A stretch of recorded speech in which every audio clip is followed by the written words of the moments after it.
This is the My Campaign Coach podcast, where we talk about how to win elections. Every week, we let you hear straight from the best consultants, operatives, and candidates in the game, all for one reason: to help you win. For more information about how we can help you win, visit mycampaigncoach.com. Now, here's your host, Raj Schaefer. Welcome to How to Run for Office podcast from My Campaign Coach. I hope y'all are having a fantastic Independence Day. Growing up, my family and several others in our homeschool group would annually recite the Declaration of Independence as part of our town's 4th of July celebration. And while I don't remember all of it, I will be reading it at the conclusion of the podcast. This has always been a holiday that I've loved, even though my physician father rarely let us blow anything up. And today's podcast is sort of a meditation on the significance of the day and what it's all about. No matter how much you've studied the document, you'll either learn something new or hear about the Declaration's impact in a new way. Before we get into the thick of it, though, I have a few announcements and requests I'd like you to entertain. First of all, the summer is a time of year when a lot of folks are on the road and checking out new podcasts. We saw a huge spike in subscribers last summer, and I'd really appreciate y'all's help in replicating that this year. Any recommendations, reviews, and ratings y'all be willing to provide would be a big help in convincing the iTunes algorithm to be kind to us. Second, as I mentioned before, I'm always looking for ways to serve y'all better and help you win campaigns. While I got plenty of ideas, hearing straight from y'all is always incredibly helpful. My email address is raz, that's R-A-Z, at mycampaigncoach.com, and I always love hearing from y'all. That interaction makes the podcast a whole lot more fun for me, and it'll allow me to be more helpful to your campaign. That leads me to my third and last item. I've sporadically mentioned our Patreon account in the past, which you can find at Patreon, that's patreon.com/mycampaigncoach. But you'll be hearing more about it in the near future. This tool allows listeners who want to support our show financially to do so with recurring or one-time donations of any amount, all the way down to $1. A couple of guys are already generously donating, and it would be a huge help if others do followed suit. I'm happy to freely give my time to the effort, but the podcast, website, and virtual assistant cost quite a bit each month, and any contribution you'd be interested in making will go towards making sure this podcast is sustainable and we're able to produce more and more content, getting more into video and other areas of the web. One of the cool things about Patreon is that it allows me to interact with y'all in a more intimate way and reward donors for their support. I'm looking at several ideas like live video Q&A, extra podcast content, etc. for patrons.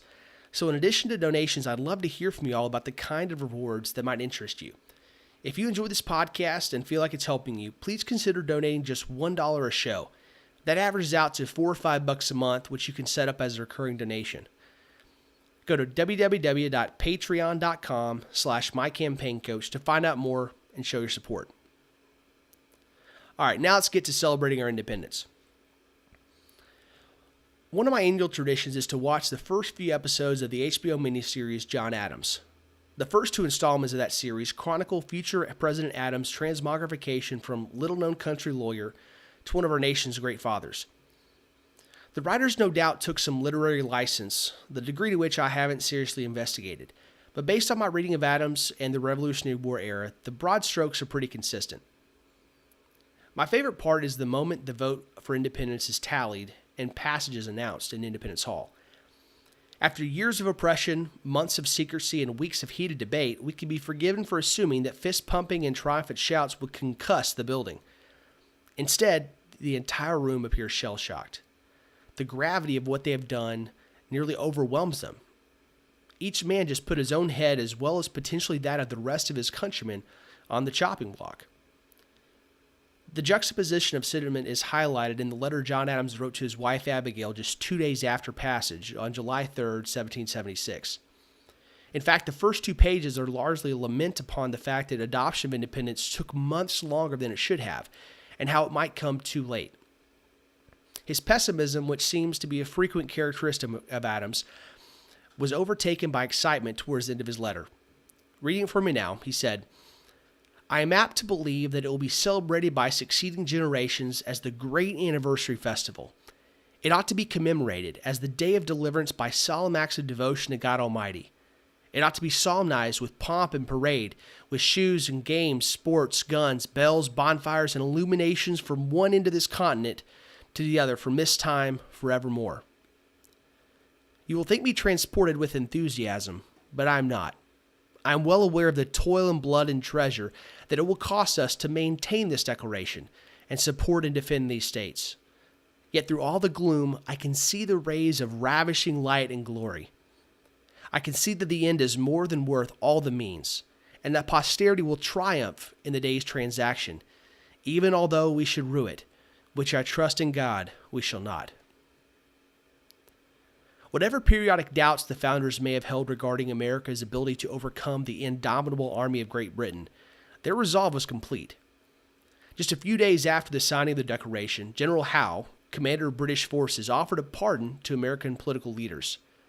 Benjamin Franklin rejected this offer, saying, "It is impossible we should think of submission to a government that has with the most wanton barbarity and cruelty burnt our defenseless towns in the midst of winter, excited the savages to massacre our farmers and our slaves to murder their masters, and is even now bringing forward mercenaries to deluge our settlements with blood. These atrocious injuries have extinguished every remaining spark of affection for that parent country you once held so dear." That truncated description of King George's abuses can be seen closely mirrored in the draft of the final text of the Declaration itself. While most of us have heard the document read, and some have read it, few have studied it. The uniqueness of it is hard to overstate. Civil wars and revolutionary wars were hardly unheard of at this point in world history, but none had been so deliberately considered or politely announced.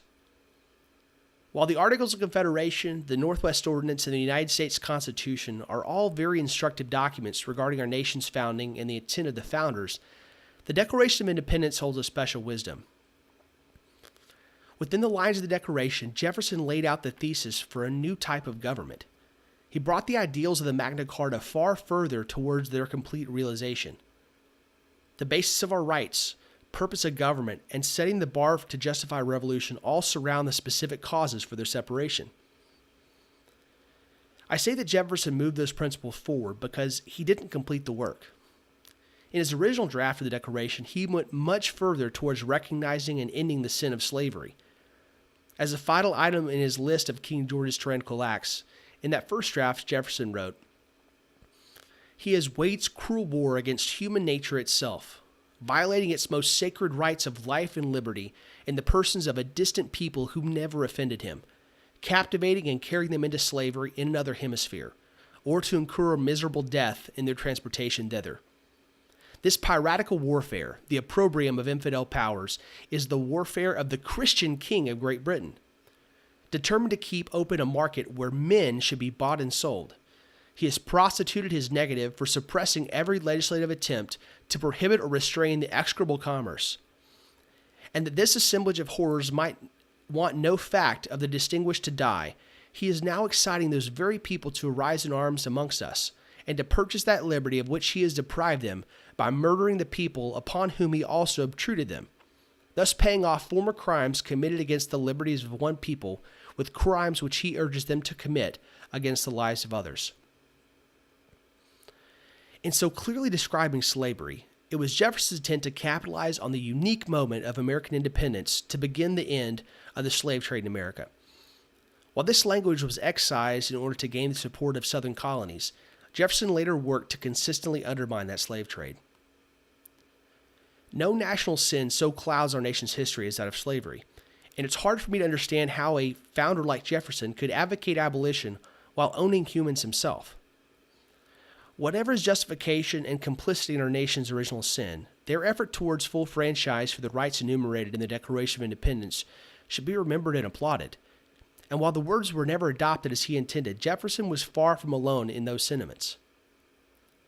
While it can be easily argued, if not proven, that the Declaration would never have passed with the anti-slavery language intact, that failure marks one of the greatest missed opportunities in American history. The fight for abolition continued through every major evolution of our nation's growth. It culminated in the sundering of a nation and deaths of hundreds of thousands. The repercussions of those failures continue to frequently divide our country to this day. History itself can't be changed, But there's no moment in history I'd be more happy to edit than to include that passage in the Declaration's final text. I believe that the changes we would see in our country's history and nation today would be indescribable. Whatever failures our country's leaders and citizens have made, and there have been plenty, our nation stands as the greatest experiment in self-government in the world's history.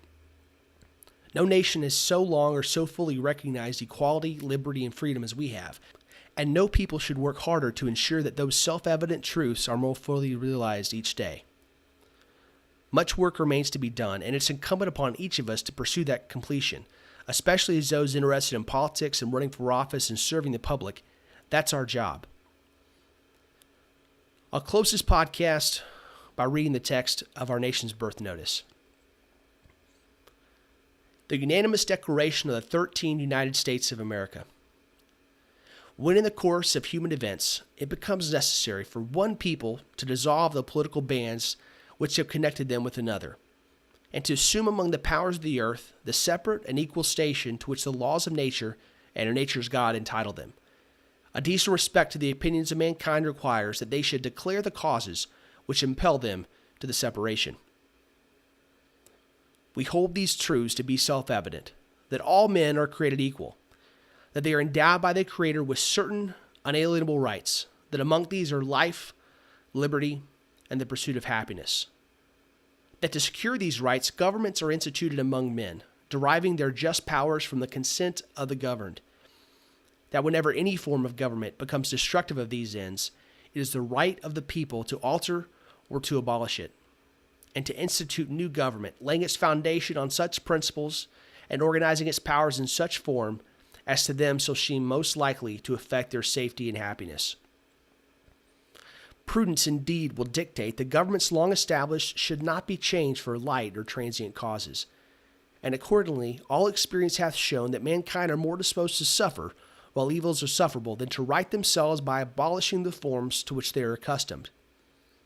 But when a long train of abuses and usurpations, pursuing invariably the same object, evinces a design to reduce them under absolute despotism, it is their right, it is their duty to throw off such government, and to provide new guards for their future security.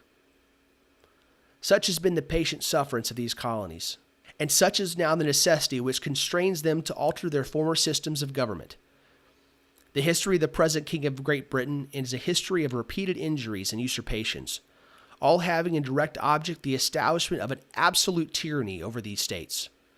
To prove this, let facts be submitted to a candid world. He has refused his assent to laws the most wholesome and necessary for the public good. He has forbidden his governors to pass laws of immediate and pressing importance, unless suspended in their operation till his assent should be obtained.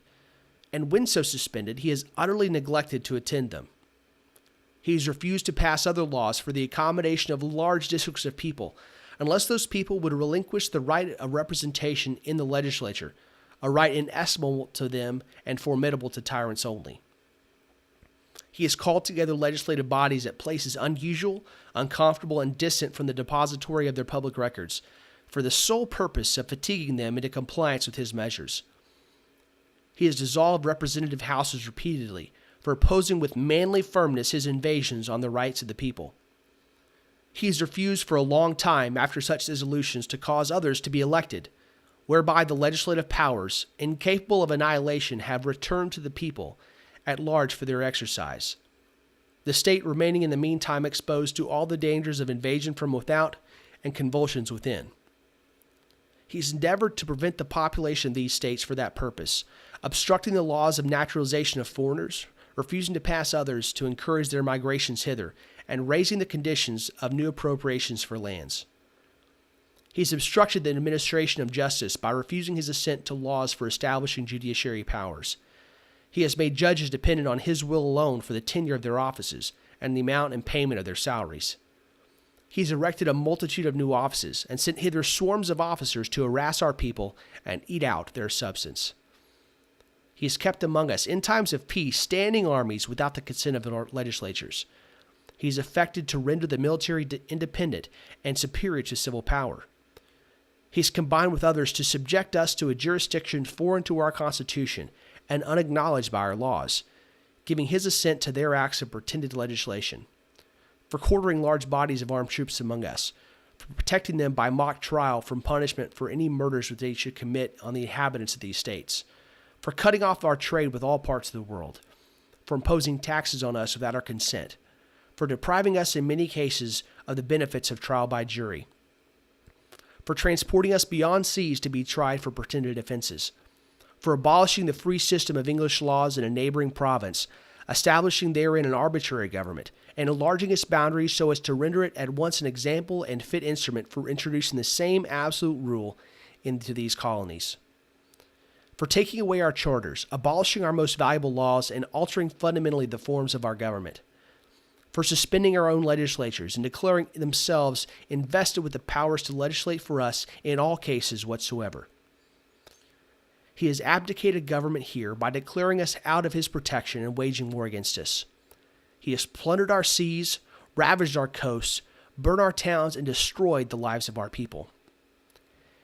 He is at this time transporting large armies of foreign mercenaries to complete the works of death, desolation, and tyranny, already begun with circumstances of cruelty and perfidy scarcely paralleled in the most barbarous ages, and totally unworthy the head of a civilized nation. He has constrained our fellow citizens taken captive on the high seas to bear arms against their country, to become the executioners of their friends and brethren, or to fall themselves by their hands. He has excited domestic insurrections amongst us, and has endeavored to bring out the inhabitants of our frontiers, the merciless Indian savages whose known rule of warfare is an undistinguished destruction of all ages, sexes, and conditions. In every stage of these oppressions, we have petitioned for redress in the most humble terms. Our repeated petitions have been answered only by repeated injury. A prince whose character is thus marked by every act which may define a tyrant is unfit to be the ruler of a free people. Nor have we been wanting in attentions to our British brethren. We have warned them from time to time of attempts by their legislature to extend an unwarrantable jurisdiction over us. We have reminded them of the circumstances of our immigration and settlement here. We have appealed to their native justice and magnanimity, and we have conjured them by the ties of our common kindred to disavow these usurpations, which would inevitably lead to interruption of our connections and correspondence. They too have been deaf to the voice of justice and consanguinity. We must therefore acquiesce in the necessity which denounces our separation, and hold them as we hold the rest of mankind, enemies in war, in peace friends. We, therefore, the representatives of the United States of America, in General Congress assembled, appealing to the Supreme Judge of the world for the rectitude of our intentions, do, in the name and by authority of the good people of these colonies, solemnly publish and declare that these united colonies are, and of right ought to be, free and independent states, that they are absolved from all allegiance to the British Crown, and that all political connection between them and the state of Great Britain is and ought to be totally dissolved, and that as free and independent states, they have full power to levy war, conclude peace, contract alliances, establish commerce, and to do all other acts and things which independent states may of right do. And for the support of this declaration, with the firm reliance on the protection of divine providence, we mutually pledge to each other our lives, our fortunes, and our sacred honor. Y'all, I hope you have a fantastic Independence Day. Remember what this is all about. Remember what our country is supposed to stand for. And make sure that every day, whether you're on the campaign trail or not, that you're working to further those aims and those ideals. If you're not doing it right. That's what our founders fought for. That's what they risked their lives for, and many died for. So let's do them right and remember their sacrifice. Please subscribe and rate us on iTunes to help spread the word. We'll be back with you next week with more campaign insights from my campaign coach.